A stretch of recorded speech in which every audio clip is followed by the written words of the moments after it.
En fait, l'impôt, c'est pas une fatalité, l'impôt. Mais par contre, on n'est pas obligé de se faire saigner sans rien faire. Mais je suis pas là pour dire ce que les gens veulent entendre, je suis là pour leur dire ce qu'il faut mettre en place. Après, libre à eux de le faire ou pas. 50 ans que j'entends que c'est la pire année, c'est une année de crise qu'il faut jamais rien faire. Et à côté de ça, tu vois toujours des personnes qui s'enrichissent, qui réussissent. Tu dis, attends, s'il faut jamais rien faire, il y a quand même un delta. L'emprunt, on s'enrichit par l'emprunt. Même avec des taux à 3, 4, 5 ou 6. Et donc, avec 200, 300 euros par mois aujourd'hui, voire plus, je viens maximiser des stratégies de cette façon-là. Est-ce qu'il y a des choses à ne pas faire? Oui, comme je disais, à pas faire, c'est ne rien faire. Voilà.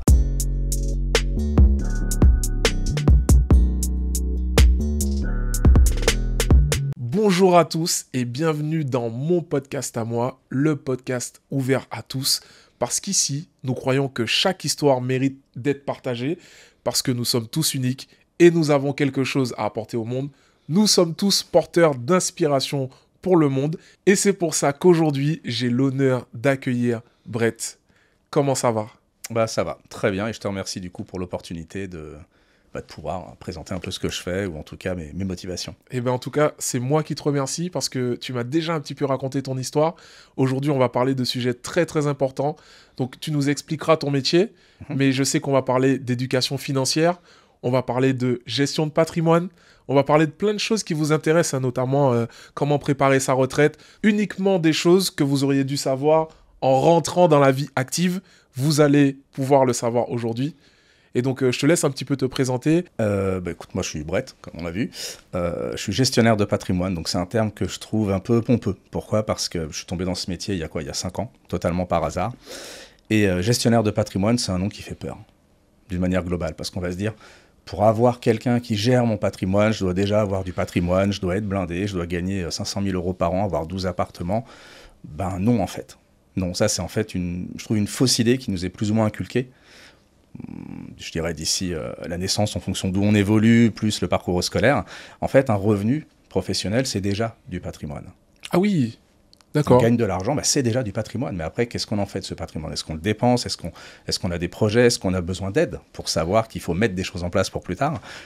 C'est là-dedans que j'interviens en fait. Je suis plus un démocratiseur de patrimoine. En tout cas, c'est comme ça que j'amène les choses. D'accord, ou peut-être globale. Même un bâtisseur de patrimoine, ouais. C'est-à-dire quand on commence avec un salaire, comment on fait pour bien l'utiliser pour le placer. Alors, tu nous expliqueras tout ça. Moi, je vais découvrir aussi avec ceux qui regardent. Et est-ce que tu peux nous expliquer comment t'en es arrivé là ? Aujourd'hui, t'as ta propre boîte ? Oui, c'est ça. Je suis entrepreneur, donc je suis à mon compte, en fait. Je suis tombé dedans par hasard. Clairement par hasard, je n'étais pas franchement destiné à ça. Comme je te le disais, moi j'ai grandi dans le 93, en cité d'une manière globale, donc les portes ne sont pas toujours ouvertes. À ce niveau-là, où il est très facile de tomber dans la facilité. Moi j'ai plutôt choisi de m'orienter sur galérer un peu et peut-être gagner moins, mais en fait être droit dans mes bottes. L'école t'aide pas forcément en fonction de ta capacité d'apprendre, de comment t'es câblé. Et moi je ne suis pas câblé scolaire. Clairement, rester assis pendant 8 heures, à me faire farcir la tête. Non, c'était pas mon truc. J'avais la moyenne, histoire de pas redoubler. Voilà, je pense que instinctivement, je faisais pas plus parce que je voyais pas l'intérêt. Et ma carrière professionnelle a juste été de la reconversion sans arrêt. J'ai commencé à bosser en vidéoclub. Voilà, donc pour les plus jeunes, un vidéoclub, on imagine Netflix en centre-ville. Okay. Et on va retirer une cassette vidéo, un CD, un disque. Ah oui, je vois exactement ce que c'est. Manifestement, c'était pas ta génération, mais mais voilà. Ah oui. Ouais, j'ai commencé là-dedans en tant qu'apprenti, parce que moi, l'apprentissage a été une super école, en fait. Parce que tu mixes la partie théorique et la partie pratique, de manière globale. Et moi, ça, vu comment j'étais câblé, ça a matché d'office. Ok, donc voilà. tu vendais des films, des... Ouais, je louais surtout, parce que le club, c'était plus de la location. D'accord. Donc voilà, il y avait tout conseiller les clients, les ça me dit orienter quelque sur chose, les ça, films et tout le pour reste. Le week-end, le père de famille qui vient et qui va prendre, allez, on va se regarder ce film-là, etc. D'accord, exactement. Donc ça se passait avec toi. Ça se passait avec moi, ouais, sur des cassettes à l'époque, des gros formats, magnétoscope et tout, donc... Je vous invite à regarder les tutos magnétoscope et cassettes, ça peut être sympa. Ensuite, j'ai bossé chez Micromania pendant 5 ans, où je suis passé responsable. Une super expérience, parce que je suis un gros geek, donc forcément, jeux vidéo, tu baignes dedans, donc c'est plutôt super. Après, dans l'informatique, ça ne m'intéressait pas, mais je suis tombé dedans, où Tech Data, du coup, qui est une grosse boîte informatique, développait une cellule consommable, et il y avait besoin de commerciaux, donc comme c'était du nouveau, il y avait du challenge à créer quelque chose, à le construire. Bon, je me suis dit pourquoi pas après tout, ce qui m'a fait mon expérience, et je suis tombé 15 ans dans le tourisme. C'est un milieu où je voulais pas du tout aller, que je trouvais extrêmement surfait, pas intéressant, et au final, Je suis tombé dedans par hasard et je suis resté 15 ans dedans. J'ai fini ma carrière dans les croisières chez MSC. C'est incroyable ça. Ouais, plutôt pas mal. Et non, c'est une très très belle Et expérience. donc tu faisais partie des croisières Alors non, moi j'étais pas à bord. Parce Ah oui, que, d'accord. non, pas du tout, mais j'étais le commercial en fait. Oui. J'ai fini ma carrière là-bas, j'ai bossé chez eux pendant 7 ans. Et j'allais voir les agences de voyage, essayer de promouvoir la croisière. Et ce qui m'intéressait, c'était d'arriver face à Costa, qui était à l'époque le leader en fait du marché. Et puis on a grappillé des parts petit à petit. Et je me dis que j'ai contribué à ça, donc c'est cool. Bravo. Voilà. Et à un moment, j'étais plus du tout épanoui, ça faisait plus sens. La direction avait changé, le management avait changé. Alors j'aimais toujours les produits, hein, clairement, parce que tu es sur du 5 étoiles, du haut de gamme, du luxe, oui. tu fais voyager les gens, tu as le budget vacances à gérer. Et tu as une grosse responsabilité, mine de rien, parce que la plupart des gens épargnent toute l'année pour payer leurs vacances. Donc j'estime qu'on n'a pas franchement le droit à l'erreur, et du coup, c'est une bonne responsabilité. Oui, oui. Et la direction changeait et je me retrouvais plus dans ce management, très clairement. Et ma cousine, elle, qui avait changé de cursus, qui était dans le tourisme aussi et qui est passée du coup dans un cabinet indépendant, m'a dit écoute, viens voir ce qu'on fait, parce que ça peut être hyper intéressant. Et elle m'en a parlé quand elle a racheté mon prêt immobilier. Parce qu'à l'époque, j'avais un taux à plus de 7, j'avais pas fait de délégation d'assurance, donc je me faisais saigner comme pas possible. Je lui ai dit non, c'est pas un métier pour moi, les chiffres, les machins, aller voir les gens, s'occuper des impôts, ça m'intéresse pas. Bon, moi, je cliquais sur ma déclaration de revenus, j'avais un compte courant, pas de livret A, rien que dalle. Rien du tout. Pas l'assurance vie, rien, absolument pas habillé, vraiment pas pour moi. Et à un moment, je me suis posé, en fait, je me souviens, c'était en 2018, en fin d'année. J'ai regardé ce que j'allais gagner, et j'étais à peu près 1008 par mois. C'était pas ouf quand tu as un prêt immobilier, quand tu as ta môme en garde alternée, et que tu as tes charges. J'ai fait le calcul, et juste pour triper, il me restait à peine 100 balles par mois. Donc j'ai posé mon téléphone sur la table, et bon, l'ego et la fierté fait qu'au bout d'une demi-heure, j'ai décroché le téléphone, parce qu'après lui avoir dit non 3 fois, il fallait bien que je l'appelle, et je lui ai dit ok, je suis curieux, je veux bien voir ce que tu fais. Et puis il s'est avéré que, comme quoi c'est bien fait, c'est pas du tout l'image que j'avais de ce métier-là. C'est-à-dire que j'avais eu 2 très mauvaises expériences, 2 personnes m'avaient très mal conseillé, ma grand-mère et moi, donc on a paumé de l'argent, hein, très clairement, et j'avais plutôt une image de vampire. Les gens les dents rayent le parquet, ils veulent ton fric à tout prix. C'est pour eux, c'est pour la société, leur boîte, mais toi, t'en tires que dalle. C'est vraiment cette image que j'avais de ce métier-là. C'est vrai que quand on parle d'argent, tout de suite, on se dit les personnes qui travaillent dans l'argent, qui sont là pour t'aider à optimiser ton argent, on imagine que c'est des gens qui ne vivent que pour de l'argent. Et donc, dans ce milieu-là, on va pas forcément rencontrer les personnes les plus sympas ou les mieux intentionnées, mais en fait, c'est pas du tout le cas. Okay. En tout cas, pour moi, non, clairement, c'est pas le cas. Et le réseau que j'ai intégré il y a maintenant 4 ans, qui est le réseau Finzel, le groupe Finzel, a cette vraie bienveillance et cette vraie motivation d'accompagner le client. C'est le client qui est au centre, en fait, de tout. Et après, le but, c'est de l'accompagner, de répondre au maximum. Et moi, j'ai eu un peu de temps à m'intégrer à ça parce que quand pendant 25 ans, en fait, tu subis le salariat, où on te fait des promesses sur des revenus, des primes, ce genre de choses, tu atteins tes chiffres, il y a toujours une excuse pour pas avoir ta prime parce que les autres l'ont pas eu. Et d'avoir quelqu'un qui décide pour toi de tes revenus, de tes vacances, de quand tu dois poser ta journée parce que ta gosse est malade, de tous ces trucs-là, j'en pouvais plus, je saturais. Et c'est ce qui m'a poussé en fait à me mettre à mon compte et de me dire je prends pas plus de risques en me mettant à mon compte qu'en étant salarié en fait. Ok, t'as pas la régularité des revenus, mais il suffit de bosser, de faire de son mieux et au bout d'un moment ça se lisse dans le temps.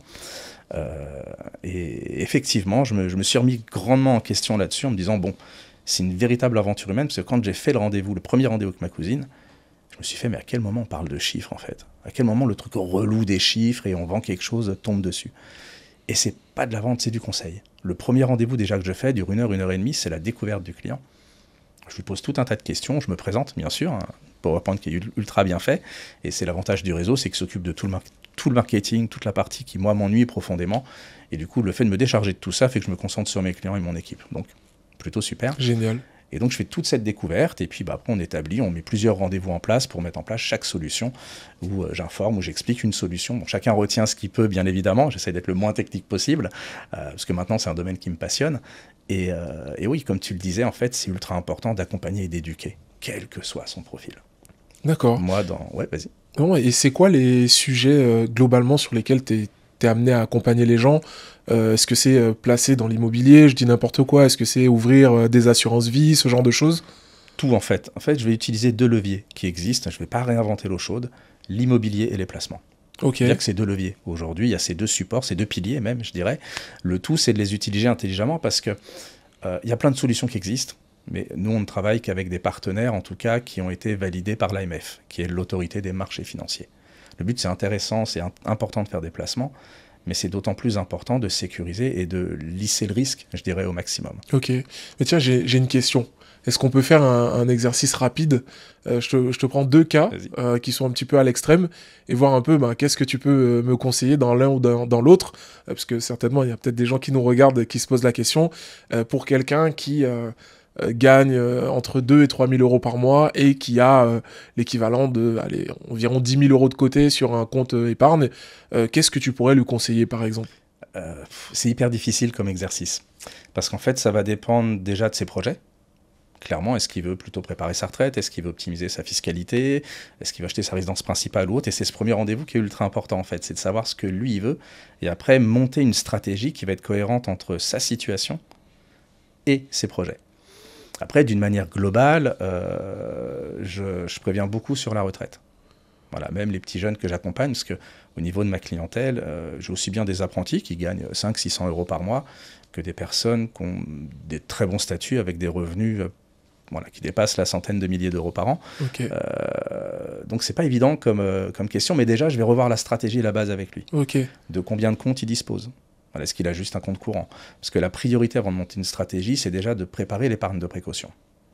Et moi, quand j'ai un prospect, un client qui n'a pas son épargne de précaution, déjà on table là-dessus. Et en moyenne, c'est grosso modo 2 à 3 mois de revenus. De revenus, je dirais, classiques. Si on est à 15 000 euros par mois, on n'a pas besoin de 45 000 euros, mais ça s'étudie en fonction de la situation. Et je trouve que c'est très très intéressant ce que tu viens de dire, parce que aujourd'hui, les gens ils vont mettre de l'argent de côté pour se préparer à l'avenir, en cas de pépin, etc. Mais finalement, ce montant, on n'en a jamais parlé. On nous a jamais dit... il faut mettre tant de côté, comment tu fais? Finalement, tout le monde se dit, moi c'est 10 000, moi c'est 20 000, il y en a qui disent, moi c'est 100 000. Je connais des gens sur Internet, des youtubeurs très connus qui disent, moi je me permettrai de faire des trucs quand j'aurai 100 millions de côté. Et finalement, ces chiffres, ils sont très subjectifs en fait. Et donc là, tu nous apportes une information en disant donc 2 à 3 fois le... En moyenne, oui, c'est à peu près ça. Chaque cas, bien sûr, s'il y a du à la carte ou du particulier, ça s'étudie. Mais en moyenne, oui, c'est 3 mois de revenus. Parce que quand on a, une voiture, quand on a un crédit, on peut avoir une galère du jour au lendemain. Et plutôt que de piocher dans ses revenus mensuels et de se retrouver à découvert, on a l'épargne de précaution, cette espèce de tirelire, en fait, qu'on met sur un livret A ou un LDD. Parce que ça sert essentiellement à ça, le livret A, le LDD. Oui. Ça ne sert pas à nous enrichir. Moi, je suis à la banque depuis que j'ai 17 ans, donc j'en ai 50 aujourd'hui, là, depuis un mois. Si j'avais dû être millionnaire grâce à la banque, ça se serait fait depuis un moment, en fait. Mais non, ce genre de support, c'est important d'en avoir pour l'épargne de précaution ou l'épargne de loisirs. Et c'est pour ça que déjà, je structure ça avec mes clients, en fait, déjà dès le départ. S'il n'y a pas d'épargne de précaution, on vient créer cette épargne de précaution. Parce que faire un investissement, quel qu'il soit, tu parlais d'assurance vie ou d'immobilier ou d'autres placements, si on n'a pas l'épargne de précaution, en fait, j'expose mes clients à un risque. Et il est hors de question que mes clients s'exposent à un risque. Alors que si on lance quelque chose et qu'ils ont besoin de récupérer les fonds dans 6 mois, c'est peine perdue en fait. D'accord. Donc si je comprends bien, la première étape, c'est déjà de définir le projet, donc savoir qu'est-ce que la personne elle a envie de faire. Ensuite, sécuriser donc, la personne. Et donc après, comment ça marche? En général, ça marche plutôt bien. Voilà, c'est plutôt pas mal. Mais une fois qu'on a sécurisé ça, qu'on a l'épargne de précaution, dès que je mets une stratégie en place, en général, je viens ouvrir un compte, ce que j'appelle moi le compte patate. Je ne sais pas pourquoi, voilà, un compte patate, qui est dédié aux opérations. S'il y a des prêts, des revenus, des choses qui tombent, des mensualités, tout vient sur ce compte-là. Comme ça, c'est un peu décorrélé du compte courant classique. Et si je pousse un peu plus loin dans l'organisation, le compte courant, pour moi, devrait être en fait le compte où tous les fonds arrivent. Et après, on ventile sur le compte pour les opérations. Et on peut ventiler sur un compte spécifique de charges. Voilà, où on a toutes les charges. C'est génial. J'adore. Okay. Pourquoi? Pourquoi? Parce que effectivement, ça paraît logique de connaître en fait toutes ces dépenses et de pouvoir budgétiser tout ça pour savoir combien il me reste à la fin du mois pour pouvoir ne serait-ce qu'aller au cinéma, au restaurant. Et je trouve que le fait de le faire sur des comptes séparés dédiés, ça veut dire qu'à partir du moment où on a eu son revenu qui est rentré sur le compte courant, et qu'on a transféré tous les frais de ce qu'on va payer, donc le loyer, etc., on sait ce qui nous reste sur le compte pour vivre. Et je pense qu'aujourd'hui, alors dites-le dans les commentaires si vous le faites, mais moi je connais personne qui fait ça aujourd'hui. Donc déjà, merci pour ce partage-là. Et bah, je te laisse continuer parce que c'est très très intéressant ce que tu nous racontes. Bon, une fois après, selon moi, c'est ce que je conseille de faire, mais bon, chacun après fait bien comme il veut. Mais je trouve que c'est plus simple et comme tu dis, ça permet vraiment de sectoriser chaque opération, chaque action qui est mise en place et c'est beaucoup plus clair en fait d'une manière générale que d'avoir tout sous un compte où ça rentre, les choses sortent, puis pas toujours aux mêmes dates. Donc déjà, ça c'est la base. Une fois que ça c'est fait, bah, on met en place les solutions qu'on a à mettre en place et en fait, un rendez-vous que je fais est dédié à l'explication de cette solution et à sa mise en place. Après, il y a des personnes qui ont besoin de mûrir le chose, de se reposer, donc on refixe un rendez-vous pour éventuellement mettre et signer la stratégie, la solution qui est mise en place. Et s'il y a 4 ou 5 ou 6 solutions à mettre en place dans cette stratégie, bah, ce sera autant de rendez-vous, d'explications et de mise en place. D'accord.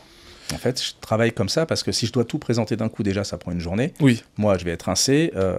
La personne en face va strictement rien comprendre, va tout mélanger. Et pour l'avoir fait, j'apprends de mes erreurs, Oui. Elle fait la pire des choses qui puissent se faire, c'est-à-dire rien. Ah bah oui. Et rien, c'est la pire chose à faire. Parce qu'il se passe rien, en fait. Ah oui, bah rien plus rien. C'est rien. Clairement, c'est rien, t'as que dalle. Et c'est ça le pire. Et quand on prend ces 10-15 dernières années, quand tu vois que la baguette de pain a pris un peu plus de 70%, qu'une maison, un appartement, pareil, on a pris dans les 60-65% de hausse, et que les revenus en moyenne, c'est entre 35 et 40%, bah, tu vois déjà le delta, quoi. Et donc ne rien faire maintenant en se disant « Oui, mais moi je gagne bien ma vie, à la retraite, j'aurai peut-être 4 000 euros. » Bah, 4 000 euros dans 20-30 ans, selon ton âge, t'auras pas le même pouvoir d'achat. Donc, c'est des choses qu'il faut préparer, en tout cas. Toi, est-ce que dans ton métier, il y a pour objectif aussi de faire gagner de l'argent aux gens ou pas? Ouais. Et est-ce que tu pourrais nous dire quel est le plus gros montant que tu as déjà pu faire gagner à quelqu'un? Alors, c'est pas un gros montant que j'ai pu faire gagner, mais c'est en fait la mise en place d'une stratégie ou à l'horizon retraite, parce que là, moi je pars sur le long terme, hein. Le patrimoine c'est du long terme, je suis pas un vendeur de vérité à dire voilà, tu mets 10 000, dans 2 mois tu as 1,5 million, c'est pas mon job, et pas convaincu que ça existe non plus de manière légale. Effectivement, le patrimoine c'est quelque chose qui prend son temps, c'est-à-dire qu'aujourd'hui bah, on plante des graines, on arrose, moi je vais venir tailler, je vais venir mettre des tuteurs, on va parfois modifier une stratégie, modifier des solutions.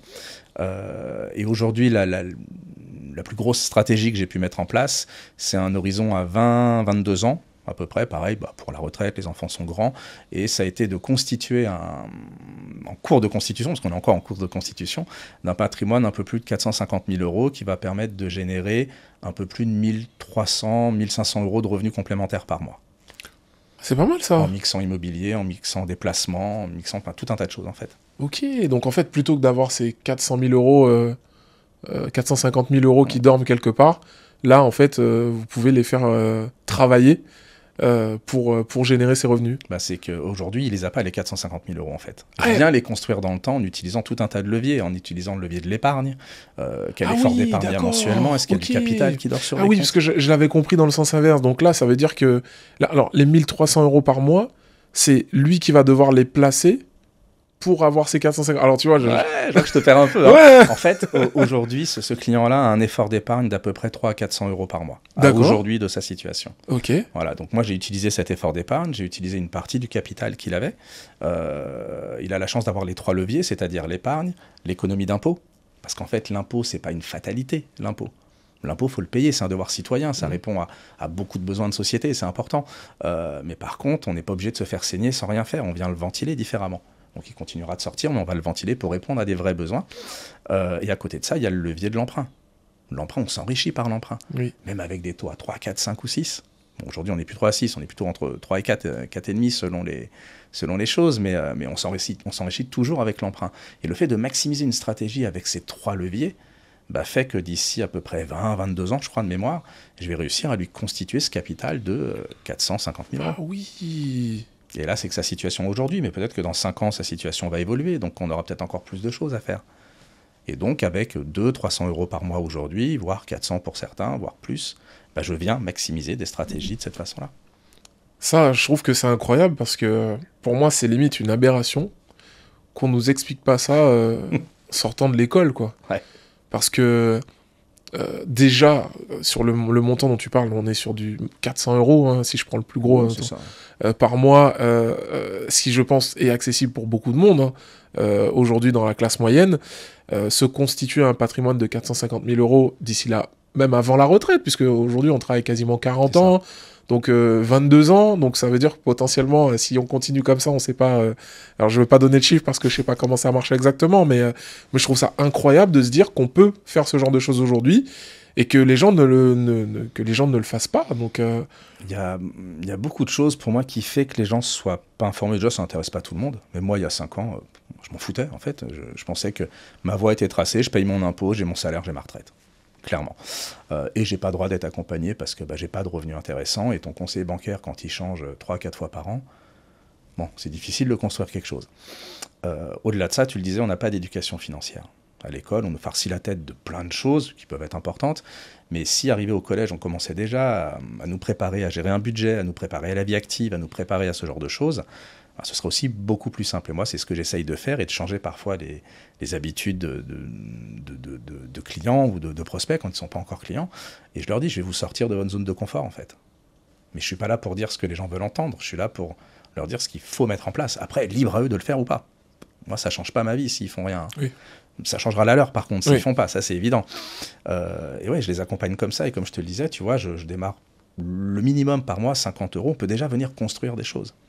C'est incroyable. Bon, je crois qu'après l'interview, on va devoir discuter un petit peu. Ouais, avec plaisir. Mais c'est vraiment bien. Il y a plein de tabous aussi. Enfin, je te coupe un peu, je sens que tu cherches. Non, non, vas-y, Mais, vas-y. il y a plein de tabous en France d'une manière globale. On grandit avec les croyances limitantes de nos parents, de nos grands-parents, de parle pas d'argent, de n'emprunte pas, fais pas confiance aux banques, fais attention à ton argent. Donc du coup, on a tellement la boule au ventre qu'on n'ose rien faire.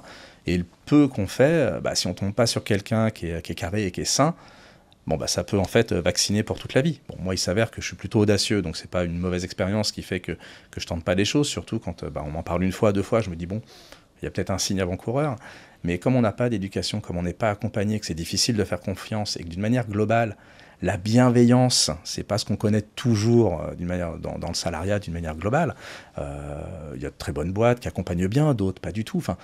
Mais cette bienveillance, en fait, elle n'existe pas. Donc quand on tombe sur quelqu'un qui a une vraie bienveillance ou un réseau qui a une vraie bienveillance, le premier réflexe, c'est « Oula !» Toi, c'est Oui. « Oh, il est où le piège, en fait Où il est On se méfie. Ben oui, c'est Parce normal. que ça a l'air d'être trop beau pour être vrai. Puis on parle d'argent, donc Oui. voilà quoi, c'est encore plus tes boucliers, tu vois, Oui, c'est encore plus dur. Est-ce qu'il y a des choses à ne pas faire? Oui, comme je disais, à pas faire, c'est ne rien faire. Ah bah oui, déjà. La chose à pas faire, c'est rien. Voilà. Après, quand on commence à s'intéresser un petit peu à ça, on a tendance à questionner l'entourage, ce qui peut être à double tranchant. Parce que selon les expériences de chacun, certains vont dire « moi j'ai fait ça, c'est super, ça fonctionne ». C'est peut-être pas adapté pour la personne, ou d'autres sont tellement terrifiés qu'ils disent « non, tu fais rien ».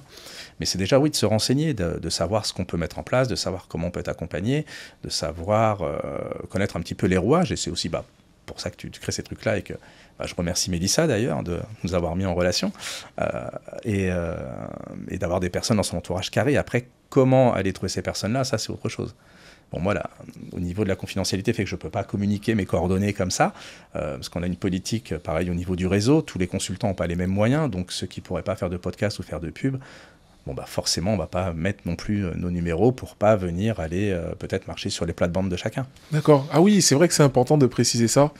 Dans le podcast aujourd'hui, donc on a la chance de pouvoir discuter avec toi, mais pour pouvoir avoir accès à toi, finalement, il faut avoir un réseau. Hein, donc c'est aussi comme ça qu'on est rentré en contact, parce qu'il n'y a pas de publicité pour... je suis comme aux États-Unis, les avocats qui mettent en gros leur numéro de téléphone, etc. Ça n'existe pas. Alors... Certains le font. Nous, au niveau du réseau Finzel, on ne peut pas le faire. D'accord. Okay, et ce que je trouve très bien, en fait, parce que comme je le disais, moi, aujourd'hui, j'ai la possibilité de faire ce podcast. Il y a d'autres consultants qui viennent de démarrer, qui n'ont peut-être pas les moyens non plus de se faire connaître. Et on démarre tous de la même façon. En fait, on a tous les mêmes outils. On démarre tous avec une chance égale. Voilà, on a tous des personnes dans notre entourage. Donc, on contacte ces personnes-là qui nous mettent en relation avec d'autres personnes et ainsi de suite. Voilà, et on démarre tous de la même façon. Si on prend les consultants qui gagnent très bien leur vie, eux pourraient faire des spots de télé. Mais t'imagines, moi j'ai quelqu'un proche de la famille, un ami qui regarde la télé, qui dit tiens, je vais passer par un tel, je l'ai vu à la télé.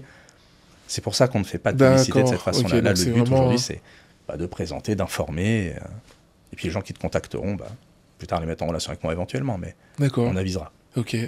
Et donc, à contrario, je t'ai demandé donc, ce qu'il fallait pas faire. Ouais. Donc, on sait que c'est de rien. C'est ça. Et qu'est-ce qu'il faut absolument faire au moins une fois dans sa vie? Au moins faire un rendez-vous. Ouais, au moins faire un Au rendez-vous, moins c'est faire un ultra rendez-vous. important. De faire ce premier rendez-vous, de faire cet état des lieux, en fait. De se dire, bah, ma situation, c'est quoi aujourd'hui, qu'est-ce que j'ai envie de faire demain, et surtout, qu'est-ce que je dois faire demain, qu'est-ce que je dois prendre en considération. Et déjà, de faire cette espèce de bilan, de cet audit de sa situation et de ses projets, ça, c'est déjà ce qu'il y a à faire. Et ça, c'est ultra important. Après, on donne suite, on donne pas suite, voilà, c'est autre chose. Mais c'est primordial déjà de savoir où on est et ce qu'on veut. D'accord. Et si on veut pas, bah, d'être conseillé pour dire, voilà, moi je t'indique, retraite, machin, tout ça, là, il y a des choses à faire, en fait. Donc, ce serait bien de se concentrer dessus. Incroyable.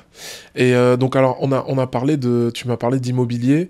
Donc je suppose que tout ce que tu fais dans l'immobilier c'est en fonction des cas de chacun. Donc Ouais. donc ça peut être du court terme, long terme. Enfin. Alors, quand on pense, tu me disais, ce qu'il faut éviter de faire aussi, c'est peut-être de faire qu'une seule chose. De Ah. tout mettre que dans l'immobilier, de tout mettre que dans les placements. C'est important d'aller diversifier sans pour autant aller s'éparpiller ou saupoudrer n'importe comment. Donc voilà, éviter de mettre tous ses œufs dans le même panier, dans une seule solution, c'est, je trouve, très risqué. Ok. Même D'accord. si Donc. on maîtrise cette solution, c'est bien de faire un petit peu autre chose. Ok. Ok. Bah, Bon, je prends un exemple tout bête, quelqu'un qui a un appartement, 2 appartements, un immeuble, 2 immeubles, et qui n'a que ça. Le lendemain, je sais pas, je dis une bêtise, mais si plus tard, il y a des gros travaux à faire et qu'il n'y a pas de liquidité à côté, bah, il n'y a rien pour financer ces travaux. Donc, tu es obligé de revendre un appartement, 2 appartements. En fonction de l'immobilier, du prix du marché, bah, tu peux te retrouver à perdre des plumes.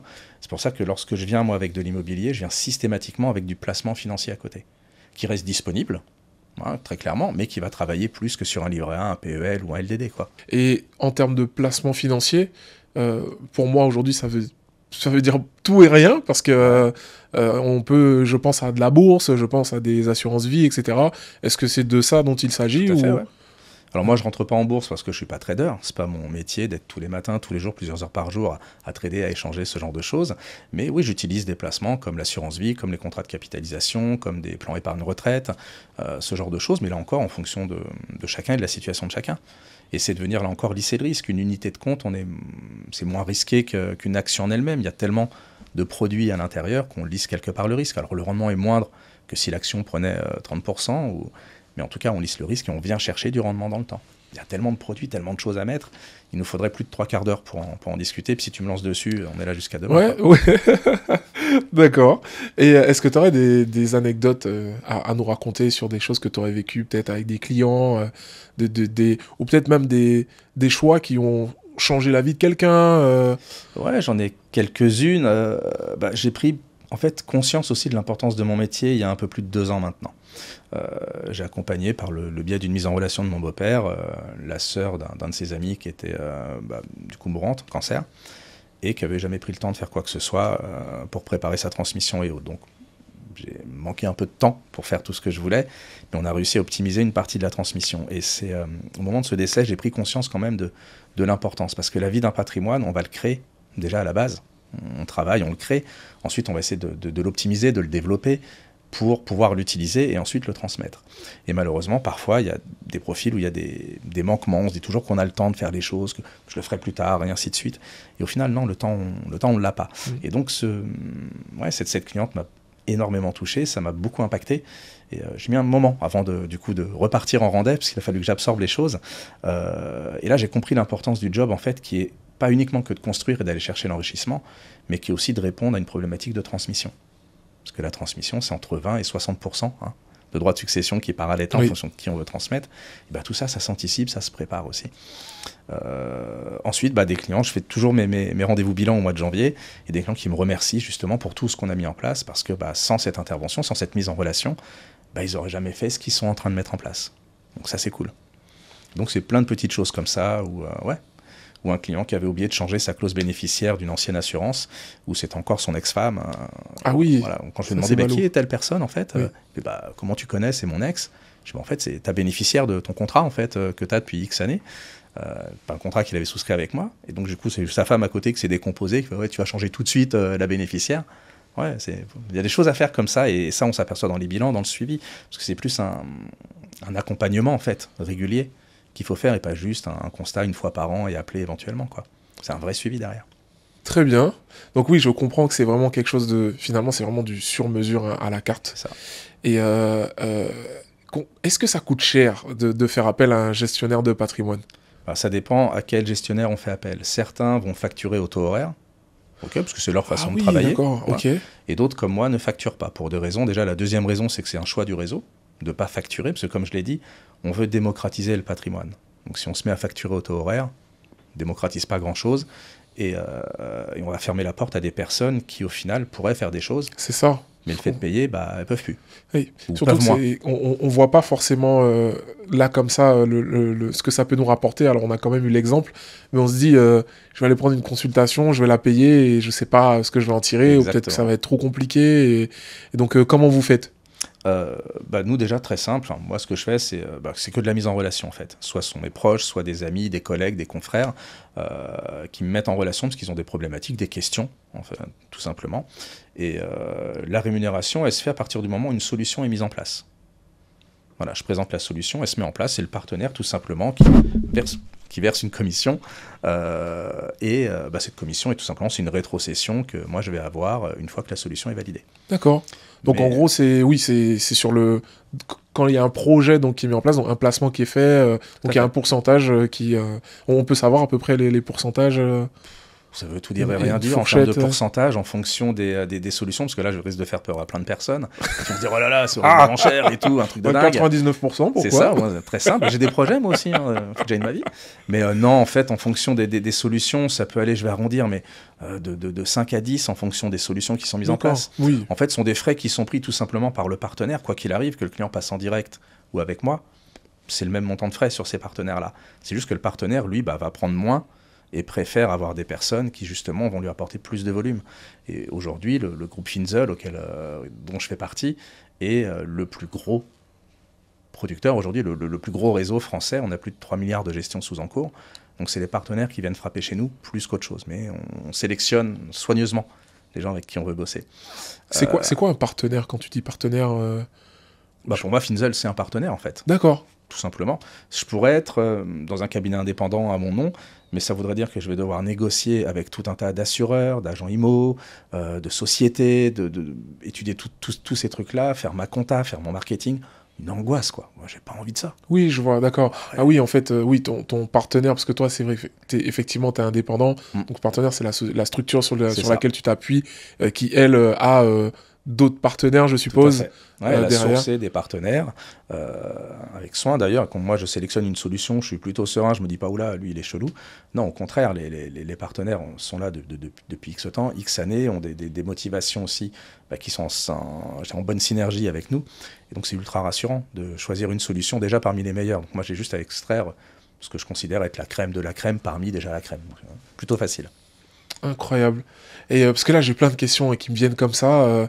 Est-ce que y a des gens qui sont déjà venus te voir un peu en panique, en se disant est-ce que tu peux me sauver d'une situation? Sauver, c'est un bien grand mot parce que j'ai pas de cap et de super pouvoir, mais oui, des gens qui ont eu des problématiques parfois sur des déclarations de revenus par rapport à des opérations qui ont été faites, où il n'y avait pas d'accompagnement spécialement, où il y a des changements de situation et on se retrouve du coup avec une solution, une stratégie qui est plus du tout adaptée.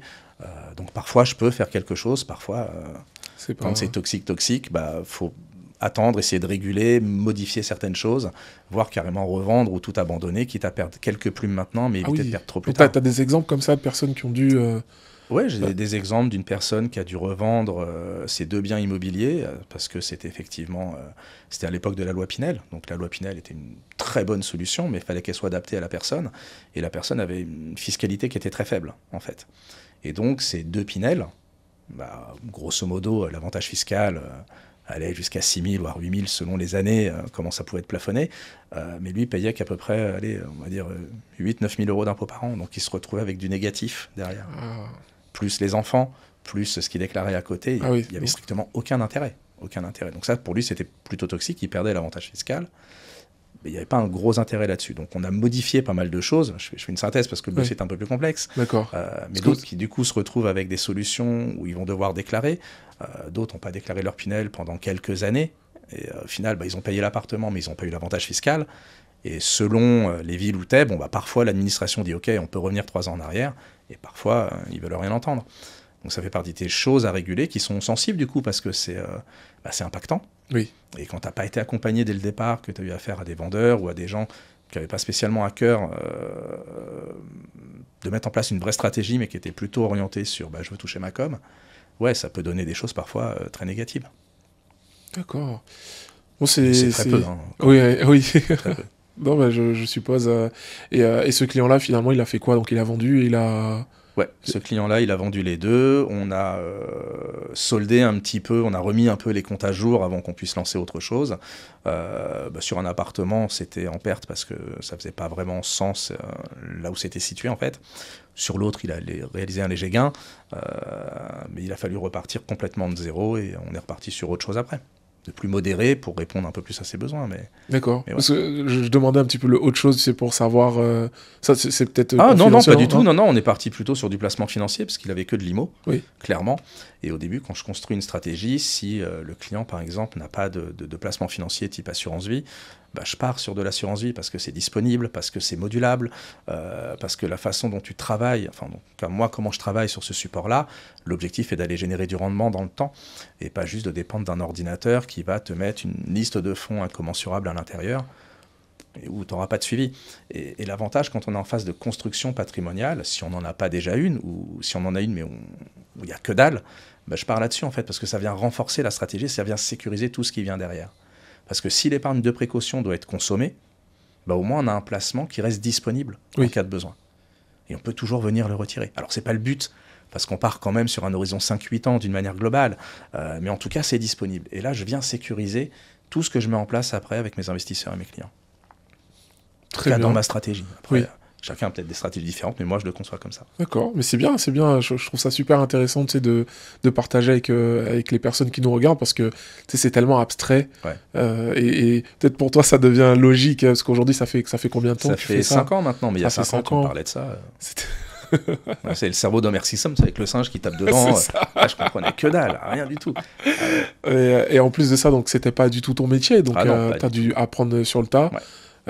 Et donc aujourd'hui, t'en vis pleinement de ça. Déjà bravo pour ça. J'en vis. Alors est-ce que j'en vis pour réaliser encore tous mes rêves? Non, parce que j'ai l'impression d'être encore au début du parcours en fait.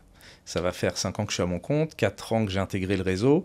Pendant 1 an et demi, 2 ans, j'en ai fait un peu qu'à ma tête, parce que quand on vient avec une formule en disant écoute, si tu veux réussir, tiens, je te file la formule magique. Voilà, la formule gagnante, un peu comme la potion magique d'Astérix. Tu dis, ouais, toi, tu veux me donner un cadeau, comme quoi moi, je vais réussir. S'il te plaît, c'est bon, j'ai entendu 25 ans, j'ai jamais rien eu. Donc, j'ai fait un petit peu mon chemin pendant 2 ans, à me prendre des murs, à me relever, à prendre des murs. Mais si on n'a pas cette force de résilience, d'être capable de se relever quand on prend des murs, et de se dire au bout d'un moment, si ça déconne, c'est quand même moi qui suis au centre du truc. Bon, je vais peut-être appliquer ce qu'on me dit d'appliquer, en fait. Enfin, ce qu'on me commande, ce qu'on me recommande d'appliquer, parce que je suis à mon compte, donc si j'ai pas envie, je fais pas. Personne n'ira me saouler. Et puis, étrangement, tu t'aperçois que quand tu appliques ce que les plus grands performeurs et performeuses arrivent à faire, tu dis, punaise, c'est bizarre, ça marche. Clairement. Et donc, je double mes revenus d'année en année. Donc là, cette année, je devrais finir aux alentours des 60. L'année dernière, j'étais à 30. Avant, j'étais aux alentours de 15-20. Puis plus je vais avoir de mise en relation, parce que c'est la principale source de rémunération, en fait. Plus on va me mettre en relation, plus j'aurai de profil client, plus je mettrai en place de solutions. Et puis, j'accompagne aussi des entrepreneurs. C'est-à-dire que des personnes qui se sont déjà interrogées sur le fait d'être à leur compte, de se dire « Ah, moi, je serais bien mon propre patron, en fait. » Faut savoir qu'il y a quasiment la moitié des Français qui se sont posé cette question. Tu as une étude qui a été menée, et il y a 44% de Français qui se sont dit, si un jour, moi, je me mettais à mon compte. Alors moi, j'y ai déjà pensé avant, mais j'ai pas d'imagination. Enfin, pas là-dessus, en tout cas, pas pour créer une boîte ou un truc. Et je suis toujours admiratif des gens qui créent, qui se lancent, qui ont des idées révolutionnaires de dingue, et qui arrivent à performer, à créer leur truc. Moi, je sais pas créer, en fait. Par contre, je sais développer. Ça, c'est mon super pouvoir à moi, c'est développer. Voilà. C'est bien, et donc pour ça, tu as dû sortir de ta zone de confort et te dire j'arrête de faire à ma tête et je vais suivre... Mon côté taureau fait que je fonce et que je suis persuadé d'avoir raison, mais en final, et là, je vais faire preuve d'une extrême mauvaise foi, mais même quand j'ai tort, j'ai raison d'avoir tort, parce que ça a été ma façon d'apprendre, en fait. Voilà. Incroyable. Qu'est-ce que tu as envie de transmettre comme message aux gens de par ton expérience et de ce que tu as vécu dans le domaine? Soyez pas dans l'attentisme, en fait. C'est ça que je veux dire. Faut pas être dans l'attente et toujours à se dire oui, mais demain, je vais le faire, demain, j'aurai le temps. Je vais attendre d'avoir 100 millions, je vais attendre d'avoir 5 000 euros, je vais attendre d'avoir ceci. Non, en fait, c'est tout de suite qu'il faut agir. Le bon moment, c'est toujours tout de suite. Voilà. Et éviter peut-être de trop écouter les médias un peu plus classiques et généraux qui ont tendance justement à miser sur la peur, sur la frayeur et ces trucs-là. Si on les écoute, on sort plus de chez soi. Hein. Moi, ça fait 50 ans que je suis ici, 50 ans que j'entends que c'est la pire année, c'est une année de crise qu'il faut jamais rien faire. Et à côté de ça, tu vois toujours des personnes qui s'enrichissent, qui réussissent. Tu dis, attends, s'il faut jamais rien faire, il y a quand même un delta. Donc non, simplement, effectivement, oser, arrêter d'attendre, en fait, quoi.